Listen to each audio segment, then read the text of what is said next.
तो ये न्यूज तो आपको मिल ही गई होगी कि अमेरिका में गैंगस्टर लॉरेंस बिश्नोई के भाई अनमोल बिश्नोई को डिटेन कर लिया गया है, गिरफ्तार कर लिया गया है। लेकिन क्या उसे भारत लाया जा सकता है और किस कानून के तहत उसे भारत लाया जाएगा और उसे भारत लाने की जो प्रोसेस है वो क्या होने वाली है। सबसे पहली बात तो यह है कि उसे भारत नहीं लाया जा सकता किसी भी कंडीशन में। बाकी जो आप लोग न्यूज में देख रहे हो कि अनमोल बिश्नोई इस दिन भारत आएगा, उस दिन भारत आएगा, या फिर एनआईए की क्या प्रोसेस है उसको इंडिया लाने की, तो वो भी आज की वीडियो में हम लोग बात करेंगे। सबसे पहला, मैं वीडियो के शुरू होने पर ही जैसा मैंने बता दिया कि इंडिया में अनमोल बिश्नोई को नहीं लाया जा सकता। अब अनमोल को इंडिया में क्यों नहीं लाया जा सकता, इसके ऊपर तो हम लोग डिटेल में बाद में चर्चा करेंगे, लेकिन उससे पहले ये जान लेते हैं कि आखिर अनमोल बिश्नोई इंडिया के लिए इतना जरूरी क्यों है।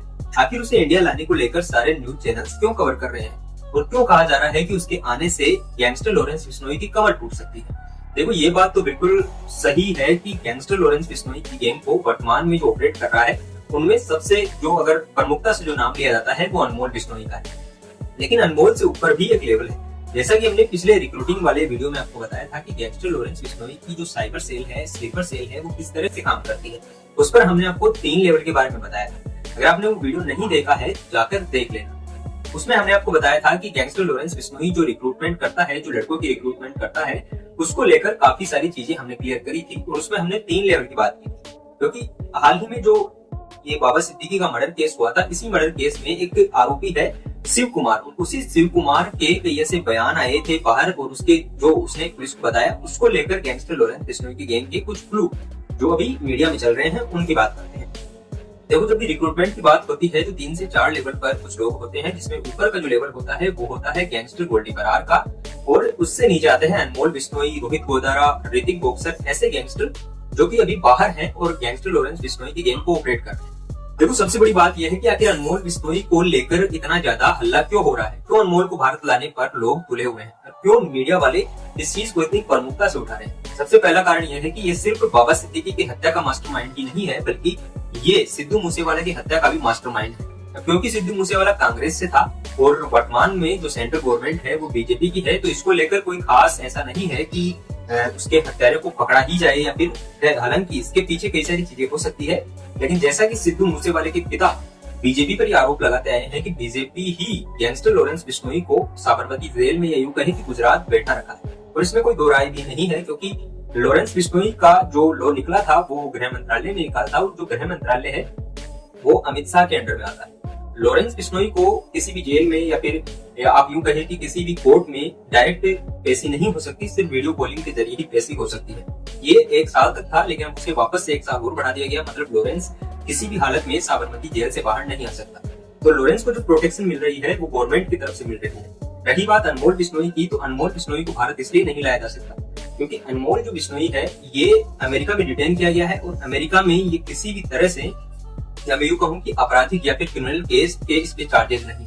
हालांकि इंडिया में इस पर लगभग 18 से ज्यादा मुकदमे दर्ज हैं, लेकिन अमेरिका में जब इसे पकड़ा गया तो यहाँ पर फर्जी पासपोर्ट के जरिए वहां पर पकड़ा गया। और अमेरिका में ये कोई लॉ नहीं है कि फर्जी पासपोर्ट के जरिए अमेरिका में आना किसी भी तरह का क्राइम है। तो ये पहली बात तो यह है कि अनमोल को किसी भी क्रिमिनल चार्ज में नहीं पकड़ा गया है।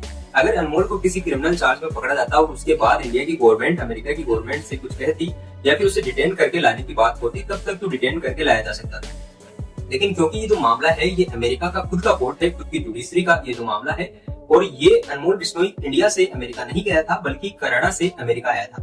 तो ये जो 2 सरकारों के बीच की बात है, यहाँ पर इंडिया बिल्कुल भी इन्वॉल्व नहीं है। इन्वॉल्व है सिर्फ और सिर्फ कनाडा और अमेरिका, क्योंकि उसे जब डिटेन किया गया तो वो फर्जी पासपोर्ट के जरिए था, और अमेरिका में कोई ऐसा लॉ नहीं है कि फर्जी पासपोर्ट के जरिए अवैध रूप से पकड़ा जाना किसी तरह का क्राइम है। तो पहली बात तो ये क्लियर कर लेते हैं कि अनमोल बिश्नोई किसी भी क्रिमिनल केस के चार्ज के रूप में वहां पर नहीं पकड़ा गया है।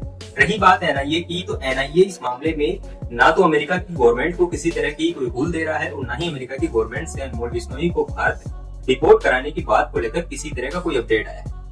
रही बात की इसके जो रूमर्स चल रहे हैं, ये रूमर्स सिर्फ इंडियन मीडिया में चल रहे हैं, और इंडियन मीडिया का आपको पता ही है कि इंडियन मीडिया की कौन सी रैंक है, वो सिर्फ और सिर्फ अपनी जो हाइप बनाने के लिए सिर्फ ऐसी खबरें चलाते हैं। तो अनमोल बिश्नोई को इंडिया लाने का फिलहाल कोई भी किसी भी तरह का काम नहीं है।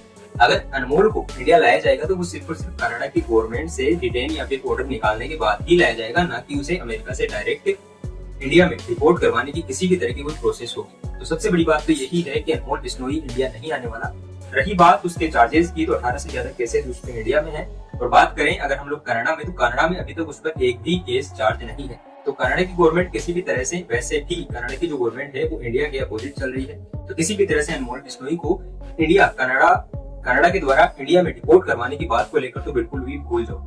ऐसे ही अमेजिंग वीडियोस देखने के लिए आप हमारे यूट्यूब चैनल हंसराज वर्मा और फेसबुक पेज हंसराज वर्मा को भी सब्सक्राइब कर सकते हैं।